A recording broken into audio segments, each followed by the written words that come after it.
না রে ভালো কিছুই তুইও পাশে নাই, কষ্টের আগুনে আমি জ্বলা পুইরা ছাই।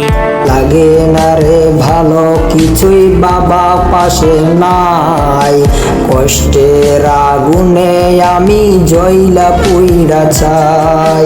দু চোখ আমার কাঁদছে বাবা তোর কথা ভেবে, এমন মানুষ নাই যে আমার খেয়াল রাখিবে।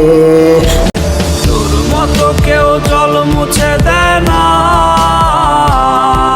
তোর মতো কেউ স্বপ্ন দেখায় না।